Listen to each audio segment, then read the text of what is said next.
they're going to have new stuff to show us. Absolutely, and I'm very intrigued to see what that ends up being. So far, pretty much up to chalk. The band's pretty standard, though these teams wouldn't scream each other. You wouldn't know what the new team has practiced, of course. But Gragas early on in the draft is not a surprise to almost anyone here. Yeah, in fact, Gragas was the only duplicate champion Immortals had last week. This is now the third pick they have on it for X-Mid. And it feels like Gragas has really risen in priority so far here at Worlds. It felt like other people were counting. Other junglers were really respecting it a bit less. Sure, the other big junglers are banned away, but I feel like Gragas is cementing himself as really the top tier. Also, Lulu for GIGABYTE Marines is cemented as a pick, even though it's Sia in this time. Sure, of course, different player. Lulu still 3 of their 4 games. That's been the support pick. Of course, that could flex. They are the crazy one. We've seen Lulu jungle be played competitively. We've seen Lulu top be played competitively. I like to leave it open because you can't count them out in anything they do. But what is interesting is the earlier Syndra pick. That's a bit atypical to get it here. You almost always see both bot laners grabbed first phase of the red side. Yeah, it is something that Pobelter was able to play quite well last week, so I think they're respectful of that, so to speak, with that. And any type of strategy that Marines wants to play, I feel like needs to have a strong advantage somewhere that they can play around. They see Syndra with Galio off the table. Hey, maybe they can create a lot of mid lane and jungle pressure with these 2 early pushing picks. And it is a high prize for the Syndra because they actually haven't locked in AD carry in the first round. They are leaving it. Some bans may go towards the role. Maybe that will be the pick that will show a bit more innovation compared to what they focused on so far. It was a later pick Kayn the last time we saw it from GIGABYTE Marines, and actually the first time I had the privilege to cast a Kayn game. Yeah, and GIGABYTE Marines also didn't always play a marksman in the bot lane back at the Mid-Season Invitational. They had a different player down there. No way they have a lot more faith in his ability to carry in this meta with Lulu as support, but I wouldn't be too surprised if they pull out the I looked in his champion pool when it came to what I was playing Korean solo queue. There was definitely some zigs there, so don't count it out. Well, if they have enough physical damage, Kayn could be enough for that one. Of course, you still need to balance your team compositions out. Keep in mind, this guy had done very well on Kayn despite it being a loss last week. Plus 31 CSD at 15. He had smashed the jungle using Trist and Twitch off the table. Typical physical damage marksman, but again, if that Ziggs is in there, it's available. Yeah, and do they wait until the last pick to surprise here?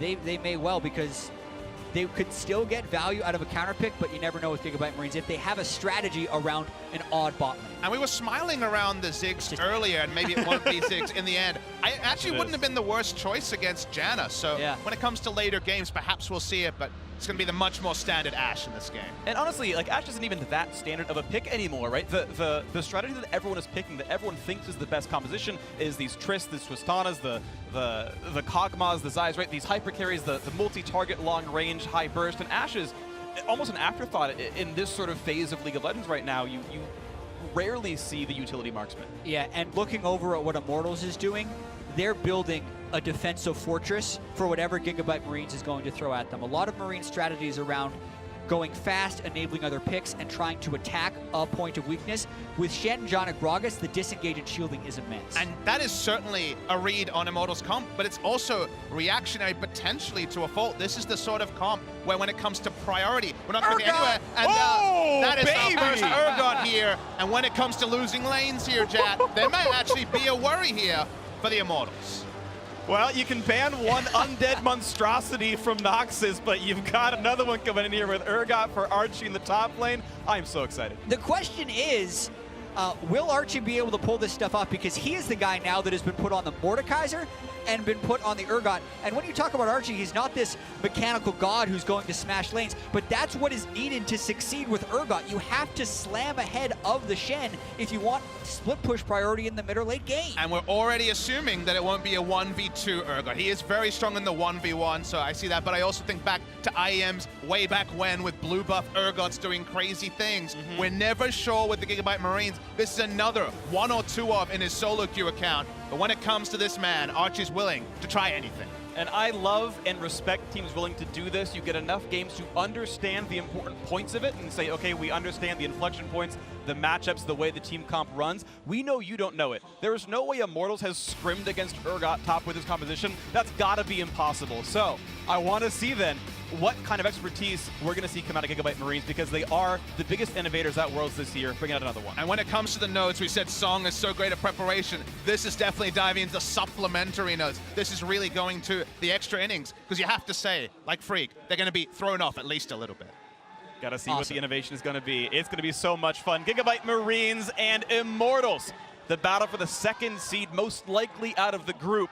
See which team can do it here. 2-1 record versus 1-2 record for these two squads. We get ourselves ready to go onto the Rift for the first game of the day, as we're going to figure out which will be the two representatives from Group B at the end of it all. Yeah, and when you're thinking about the GIGABYTE Marines in this team composition, you're going to have a lot of questions about how are they going to play the early game? Are they going to be doing any crazy jungle patterns? Or are the weird champion picks enough? No one else is playing Kayn at this level. No one else is playing Urgot at this level. There's already a lot different than Immortals has to account for. But Immortals' read so far is they feel like they don't have to do what Crib Nodes from what Longzhu did when they were on the blue side against potential innovation from GIGABYTE Marines. There we saw the aggressive 2 wards placed on the blue side of GIGABYTE Marines, right very deep to spot any lane swaps. Because they see the Kayn, they're expecting power farm, they're not expecting anything other than standard lanes. They go for a 5-point defense, which Fnatic did as well. On that day, Fnatic was punished. On this day, it should be fine for the side of Immortals. We'll see what comes out of this one. River wards, and it's going to be, they know Xmithie is likely to start at his blue buff. He's staying in vision. I didn't see if he saw the ward go down, but he's now cheating away, and it's like he can make it to Raptors in time if he wants to. Maybe he was hoping to give misinformation, and he will be, of course, getting the leash from his bot side.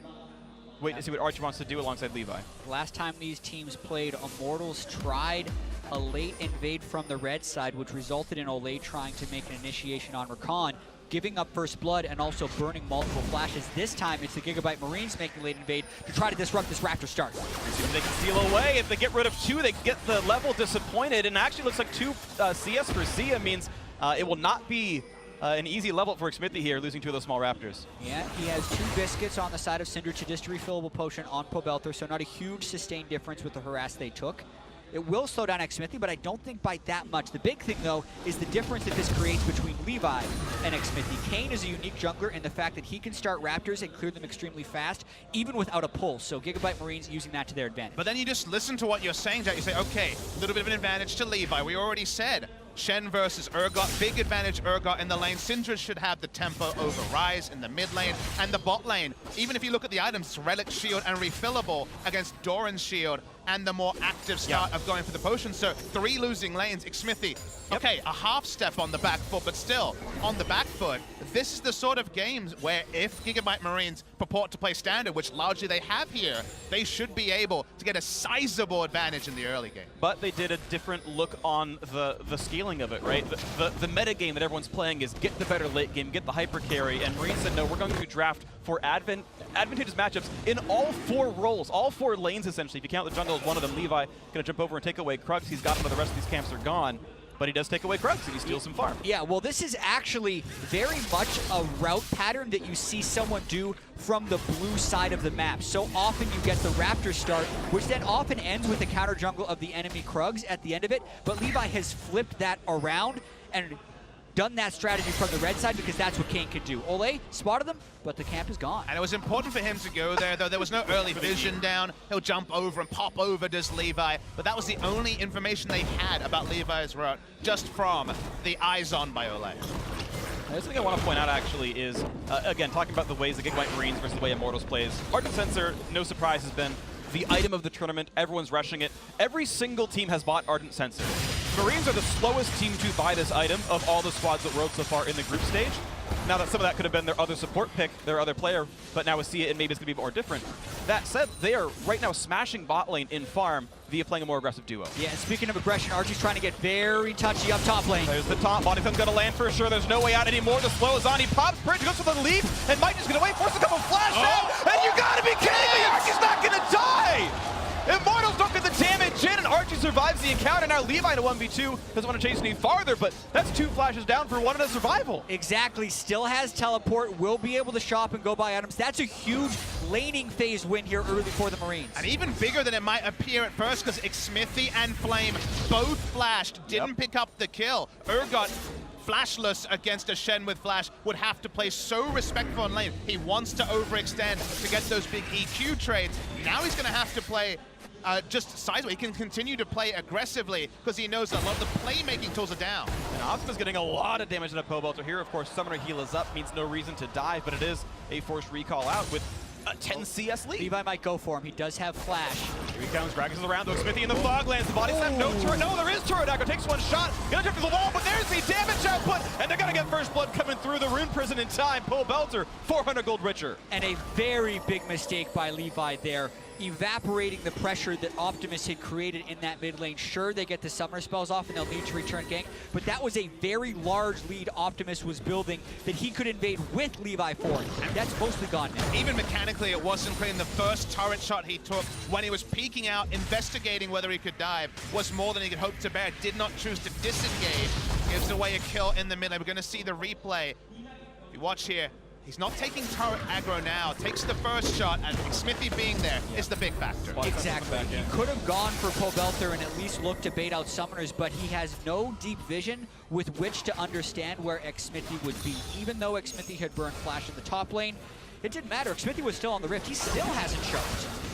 Running around the map with enough farm to be okay. Nice little trade on a Cody Sun going down to 400 HP as the Marines bot lane still up 10 farm and seeming to punish the more aggressive choices. Archie now in a 1v1, and Smithy now making it 2.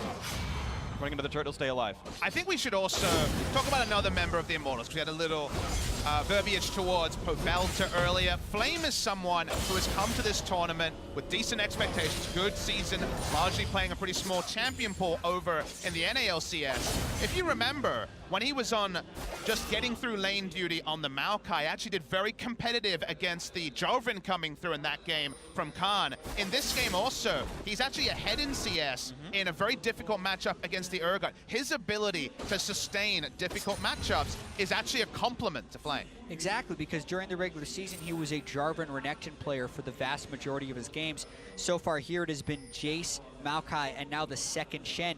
And he's up against a pick that no one really plays in professional play. One game from the new Urgot in the LCL, which is the CIS region, in a loss. That's all that has happened since the Urgot rework. So you're not even really prepared for these situations. You still have to adapt. And just so you guys are clear, this is the spot you want to play Urgot into against a melee tank matchup that you can basically crush unless you have a big disadvantage in terms of jungle pressure or if your flash is down, for example. So this is set up to succeed for Archie. So anything less than a pretty decent CS lead is not going to be useful outside of in the 1v1 because Urgot still not a fantastic team fighter.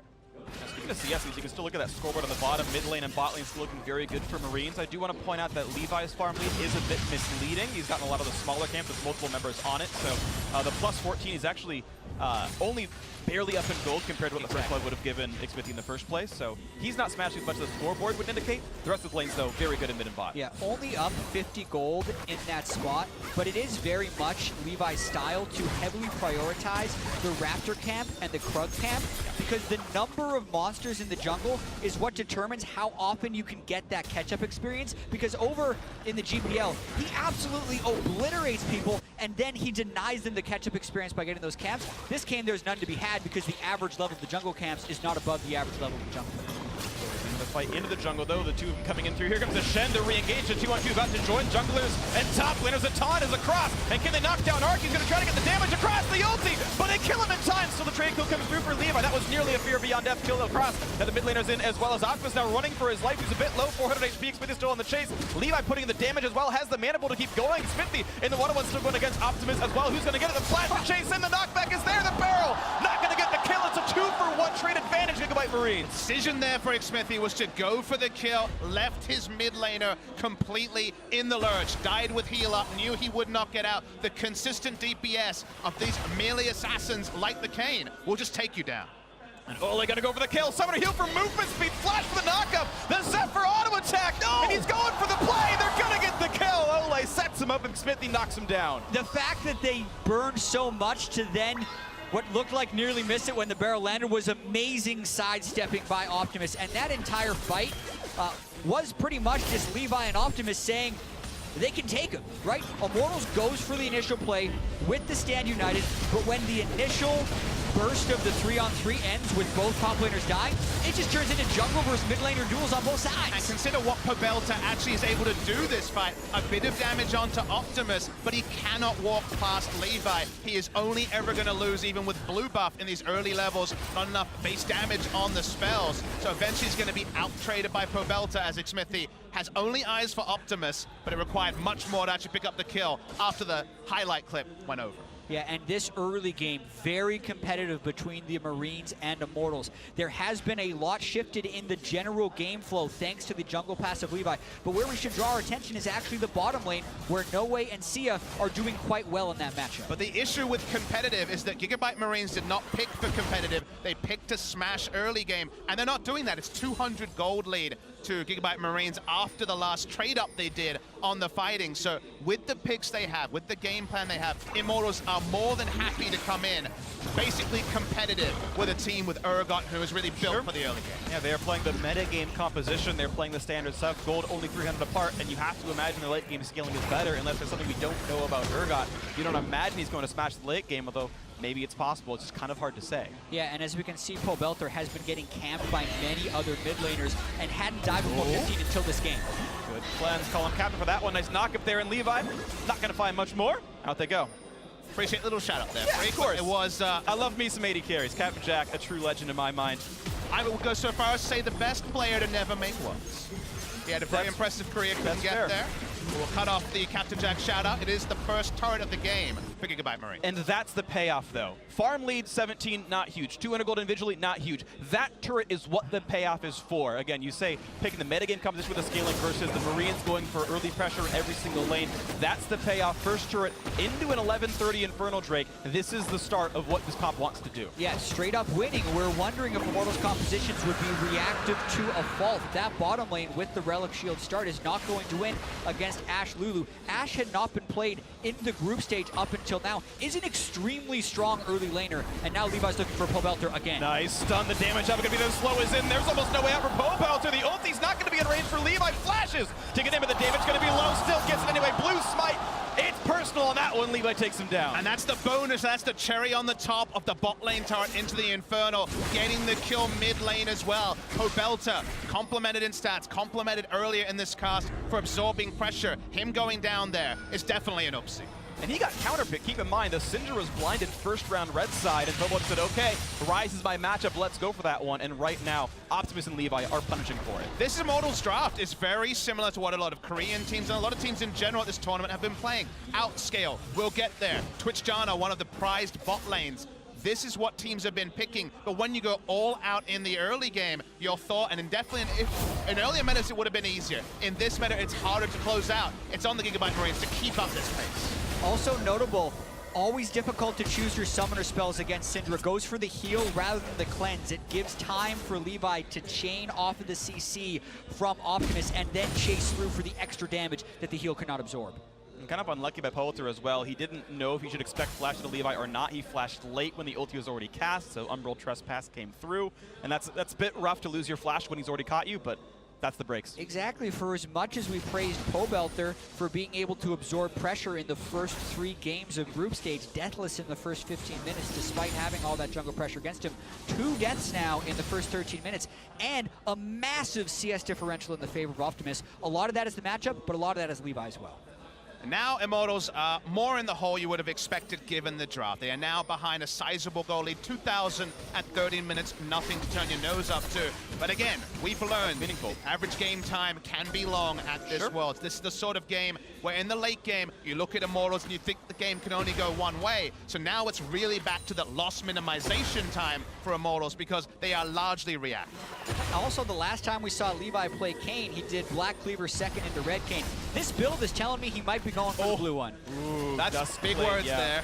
Oh. Building up forward, as long as he attacks range champions, kill Pobelta a lot. Here's a bit of more burst damage onto the Ryze, but a shield gets him away. He's going to stay up there. Xmithie going to keep the lane up.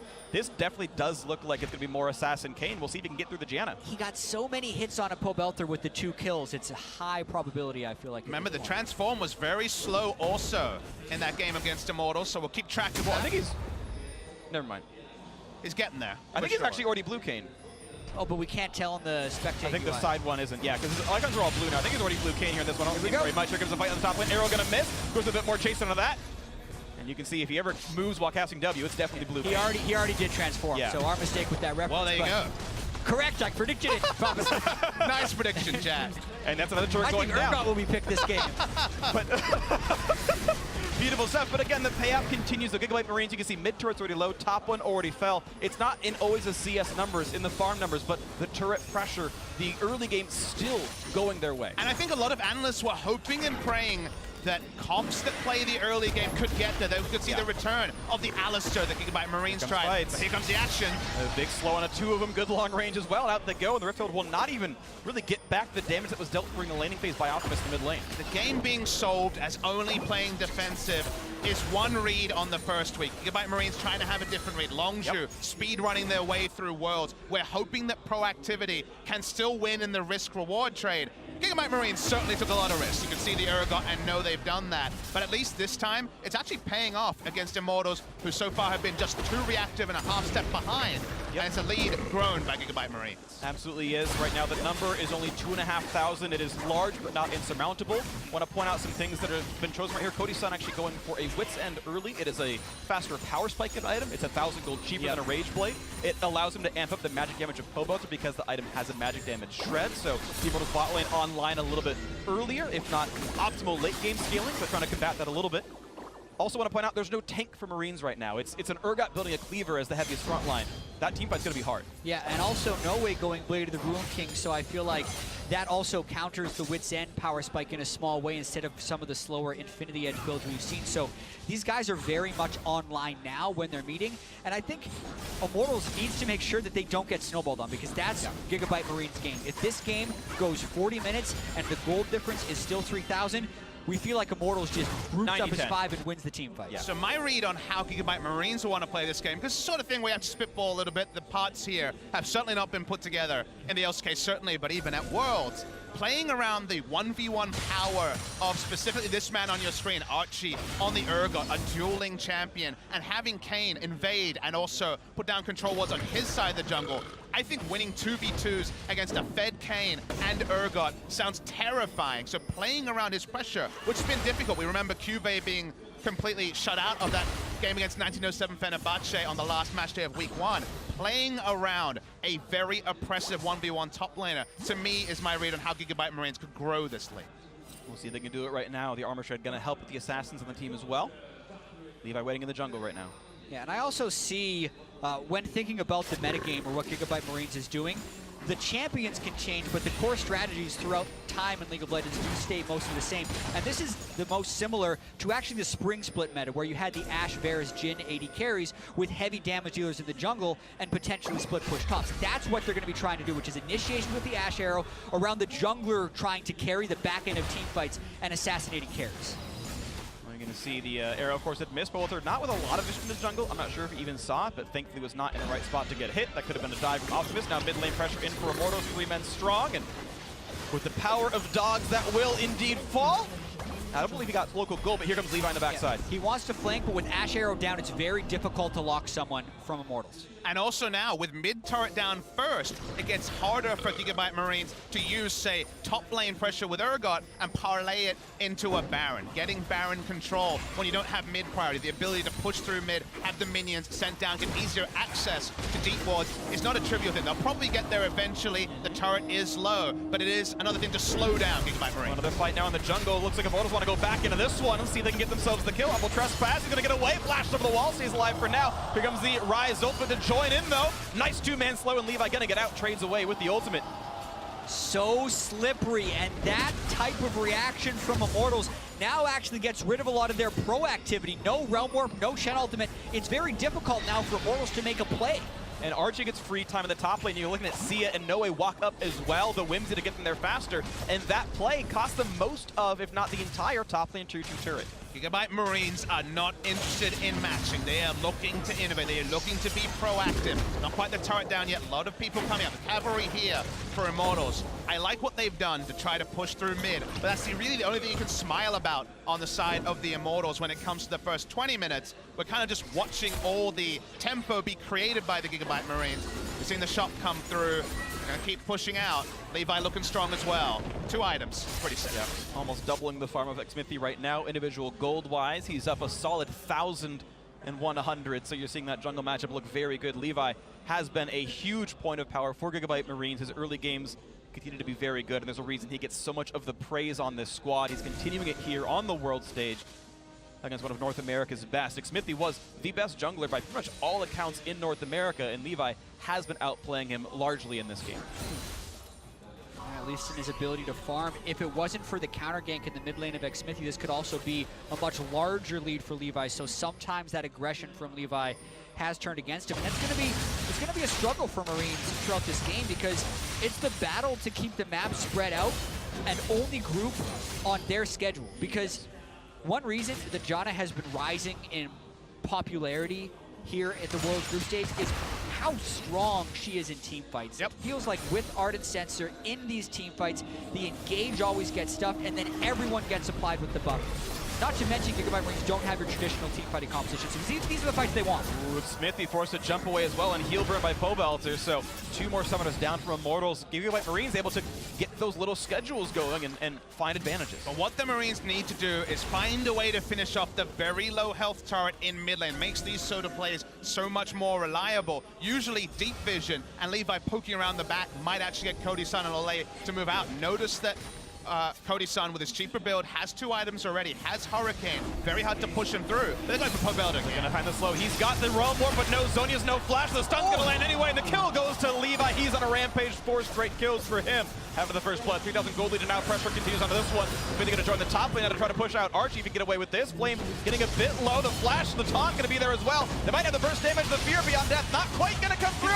No, it is. He's gonna eat him. But he's gonna get the kill. He's gonna get the Terrify. The dual lane comes back in. Ole gets the kill credit, unluckily for them. But look at the bot lane. So much, they never responded to the Marines push bottom. Come on, Luther is Janna down. just walked there slowly. Levi, that's going to power this down. That inhibitor almost definitely going to fall. Immortals have lost 2 with Pobelter dying earlier. Xmithy cannot stop this easily. Levi gonna wait, make it happen? No, they don't quite have the time for it. Now Optimus gotta be in danger. He's taking the auto attack. No flash on Optimus. He does have a Lulu, though. Here's the Lulu and the knock-up, and they're all going to be okay, but that was close. Inhibitor stays alive. And you might think to not taking down the inhibitor is the critical factor, but in all of this, they do get mid lane outer. They get more control over the map. Immortals now only have the dregs of map pressure. GIGABYTE Marines, they've got everything. And what's so surprising to me about the way these plays are happening is the lack of vision control that Immortals has had for Marines to make those plays. Like when Pobelter starts that fight at the bottom lane, they had no vision within their jungle to see the path from Levi or Optimus before they died. And then they sent far too many people up to the top side. They only needed 2 to secure that kill, so to speak. Still, even backfires on them because Flame underestimated the damage from Archie's Urgot. Definitely did underestimate. I want to point out, actually, we talked about adaptation, knowing the matchup. Bramble Vest, I think, is a must-buy item if you're a tank playing against Urgot. When he hits Purge, the W, he attacks 3 times a second and does 1/3 damage, but takes full damage from on-hit effects like Bramble Vest. It hard wins the matchup. He didn't buy it here. Gonna get the replay. My big takeaway was Optimus on point with the interrupt onto the Realm Warp and then easily killed from there. I think the decision is what we talk about. Honestly, the mini-map to me is the most interesting thing. It's 2 people onto Urgot, but Janna and Cogmore coming along as a duo.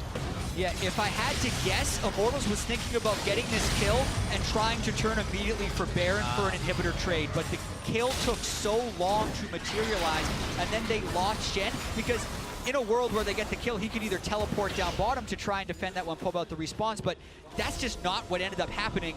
Archie outplayed. Lost the maximum in many ways there, Immortals. Getting actual control onto Baron to make a similar play again. Looks almost impossible. Archie's in the base. Gonna keep going for a bit more into this one, but it's really gonna join in on the fray. The question is, how much does this pressure matter against the top lane priority towards Baron? Right now, it's an easy walk away. And the best thing here is Archie's like, well, Smite's not around, so whatever you want to contest, if he's drawing specifically Xmithy to the bot side, the playmaking, the Smite are all denied. So running him specifically around the map is just fine for the Urgot.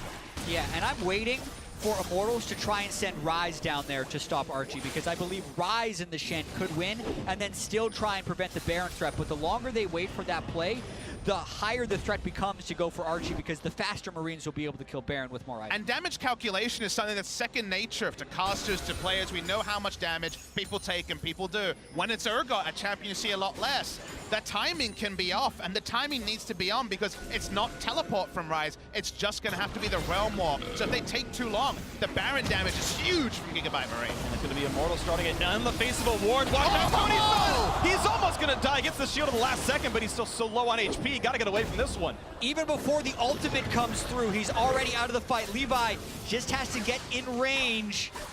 He's got to deal damage, then land the ulti. If he lands a skill shot in the first place, Cody Sun's probably just dead anyway. Explosive cast does not bring Optimus where Immortals wanted him. Now finally some life steal as Cody Sun gets a bit of health back.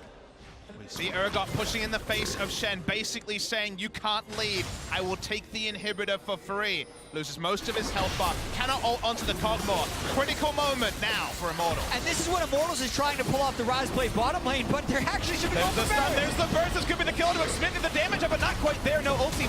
Going to do enough damage now, and now Ole got forced to run away. Gets smited, slowed down by Levi. Not going to land the W. Slow, but still on the chase.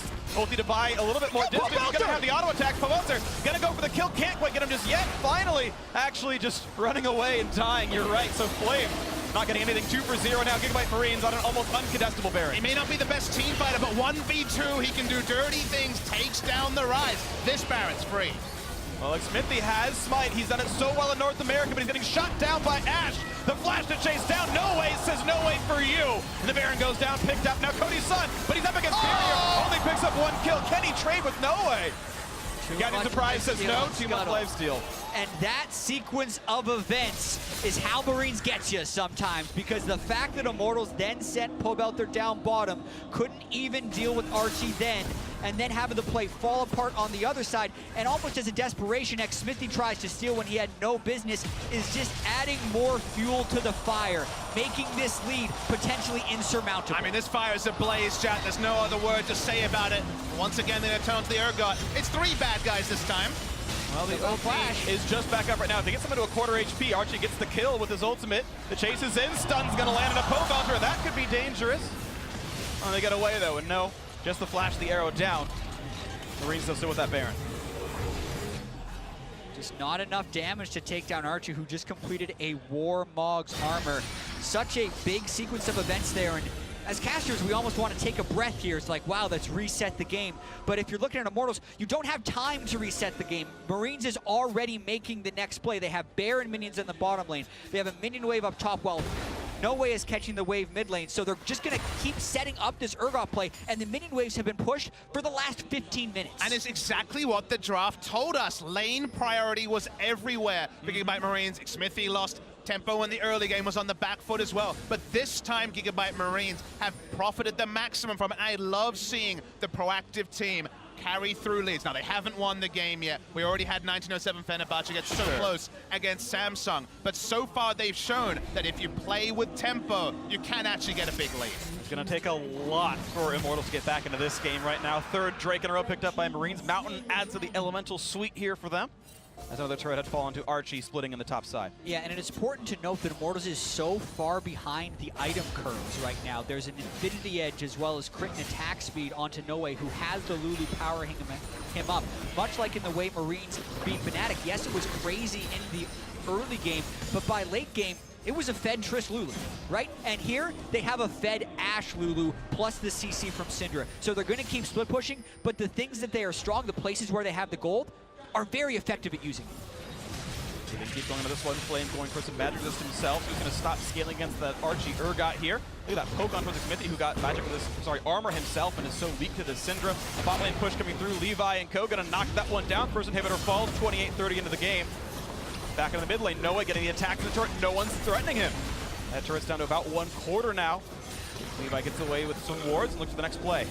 Just to be a fly in around the particular Immortal place to know when they're going to actually pull the trigger. When are they actually going to say, we've given up enough, we need to fight now? We still haven't seen it, and they've lost most of their base. We're talking about when. We also have to talk about how, because they can't kill Archie with more than 3 people, with less than 2 people. Sorry, less than 3. When they've tried to, it hasn't worked. Oh, and knock up onto Syndra. The damage up, but almost there. The stun's going to land. Cody Sun cleanses.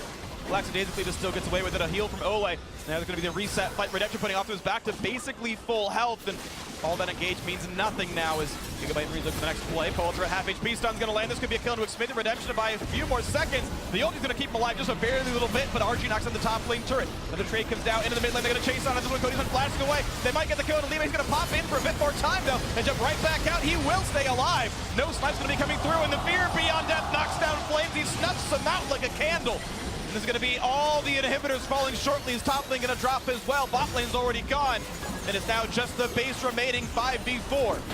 Yeah, it's a 3-inhib cycle with no flame, and Marines doesn't seem like they're letting up. Bottom Sam comes in, but they don't have the follow-up damage, not just yet. Anyway, looking for a couple of shots onto Lulu, but unlike his predecessor has flash this time around, walks away cleanly, and Immortals just gonna have to farm super minions now as GIGABYTE Marines gonna leave the base. A lot of the champions Immortals have chosen in this game have been staples of the metagame in the group stage of Worlds, but together against a team willing to play proactive, just like you said, Jat, what does an initiation look like? What is the right use of a Shen ultimate? It's being used to save low health members, not playmake like Impact was praised for. We're gonna see the replay here. They look helpless here, and you see how the ultimate is used. They get no value out of Shen. Yeah, and even when they were in the mid lane, Urgot was taking the turret over on the top side, so GIGABYTE Marines is actually playing this fight as patiently as they can, just trying to poke people down low so that Urgot can execute with his ultimate.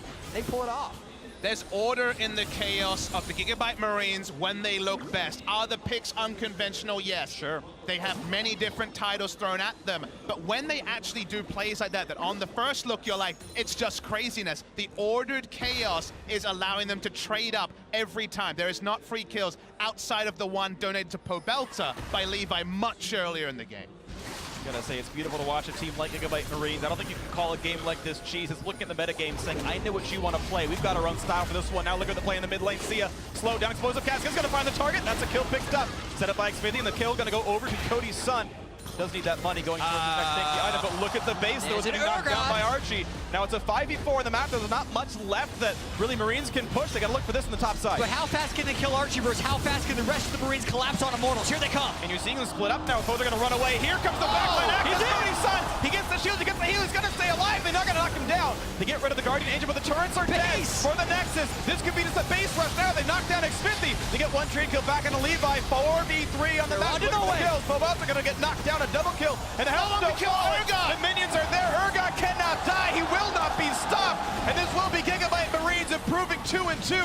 They tie the head-to-head. And this is the game that had to happen if Marines want to make top 8. They've done step 1. They just made the day so much more interesting. This keeps pretty much every group possibility alive. The casting group woke up early in the morning, had breakfast, and said, this group might be settled after 2 games. GIGABYTE Marines were not at that meeting. They had their own thoughts. It blows the group wide open. And now the Marines have beaten 2 out of 3 in the group. And it means that this group might go down to the wire. And it proves that you can never count Marines out. When you're talking about Immortals and how they could just easily be out of the group, you have to beat the Marines, and that should never have been an afterthought. This is a team that came to play. 3 of the picks they picked in this game haven't been picked by anyone else in the group stage. Playing against Marines is like playing against no other team. Now, the only caveat we can give, because this should be a time to celebrate the Marines, it was game 1 after they had a lot of time to prep. You will have to wait and see in their back 2 games,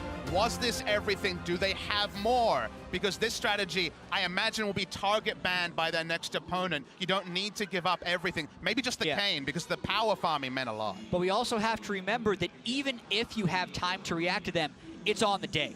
Previously, you got to see what they were pulling out, and you have a night to drill lane swaps. But now, if you're Fnatic, and you're playing them again, do you say, we should talk about Urgot, or do you talk about playing Immortals or playing Longju? Because those are games they have to prep beforehand. Sure. The time you have to react is so much different with today's slate of games. What's interesting as well is this actually helps Fnatic quite a bit. You talk about what they're going to do. They need to beat both those teams to stay alive. This is a good sigh of relief for the EULCS squad. That 3-way tie at 2 and 4, totally a possibility. Gonna be fun to watch for. And now for some more insight on that game, let's send it down to Dash and the analysts. Thank you very much, Freak. It's anyone's game now as the GIGABYTE Marines take down Immortals. And gentlemen, Urgot, ready, go. This game was sick, but not just Urgot though. The entire draft from the Marines, I love what they do every single time, always prioritizing utility. With the Ashe, with the Lulu, the Syndra, you've got everything you need. Then you throw in the Kayn, the power farming from Levi, but the Urgot, I actually think there is a lot of surprise factor for this because there is no way anybody prepped against Urgot, that you scrimmed against Urgot. You just have no idea what he does, so you die to him. I also think actually there's some synergies within the composition that make some sense. You think a fast Shadow Evolve for the Kayn can help burst someone down so Urgot can get an execution. With Syndra as well, you can upfront a lot of the damage with the Ashe ult, with a lot of these combos. It didn't really come into play, but it seems like there was a lot of thought put into it. Yeah, and with the Urgot as well, like surprise factor probably being the main thing here that benefited GIGABYTE Marines, because Immortals had multiple times where they like thought they were just about to kill him or they could maybe 2v1 him and it actually backfired a little bit. Ideally, though, there would be better top lane picks. Like, Trundle would have been great here, as an example, because Urgot against Shen. I don't know. Is like How one dare game. you? I know it's about win-losses. That's the only thing that counts, Well, but there is a lot to be said for not practicing against a champion. that's what I mean. Right? That's the surprise factor. That's why it was good. Yeah. Not necessarily the champion should be picked every time against Shen here. Exactly. But I mean, I think if this is a Trundle, I think you see less mistakes perhaps from Immortals playing against it because they understand the damage profile of the champion. Now, outside of the novelty of the Urgot pick, I actually love this point about utility, right? We talk about for teams, you know, in the face of these late-game compositions, a Shen, a Ryze, a Kog'Maw with the Janna behind it, how do you get out in front? You need ways to start fights. On top of that, GIGABYTE Marines specifically, what do we say about them all the time? Their star player is Levi. Yep. Let this guy carry games. Well, if he's going to move on to something like a damage-oriented Kayn, you got to be able to start fights elsewhere. And this is the first skirmish we saw. This is a 2v3, or rather 3v3 out of the Marines, because Urgot gets deleted right away. But notice what happens here between Immortals' decision-making. And Levi chooses to zone out Pobelter because he's the main damage threat here. But Immortals has to recognize, you're only going to kill one. They have to turn back on Levi. They greed out, and they end up getting the worst of it. Exactly, and I think this was actually the one of a number of missed decisions here from Smithy throughout the game, but Levi was extremely proactive. He knew that he had to actually snowball this game. Another kind of question here is, where's the Shen ult, right? You know, Pobelter flashing away. If the Shen ult comes in, maybe they can turn that around, but a lot of messed up execution from Immortals, and Levi took advantage of that. Yeah, and I feel like GIGABYTE Marines, outside of like Levi's very first tower dive, he did like level 3 where it backfired, actually just played also really smart around the 1-3-1 split push, where with Levi constantly roaming in the jungle. It wasn't just blind aggression and complete fiesta or anything. No, it was actually they knew exactly when they could go all in, especially with the Syndra and the Kayn combination. And it goes deeper than that. Look at the level 1. The GIGABYTE Marines had a 3-man invade onto Raptors. You put Xmithy behind from the get-go. You have Levi starting solo jungling, so he gets ahead of the Gragas. And when you consider the champions that you have in the jungle right now, your physical damage threats, you've got Ezreal, Rek'Sai, and Jarvan. None of them really have a lot of kill pressure, whereas you have Kayn. Kayn, Syndra combined can burst through a Ryze that has Stand United and heal. And when he's already snowballed, when the team's decision is to snowball, it goes even further. And to top things off, you have a winning bottom lane that Cody's son just got rocked. Let's be honest. When you take Ashe, he has to take Cleanse. They lost first brick.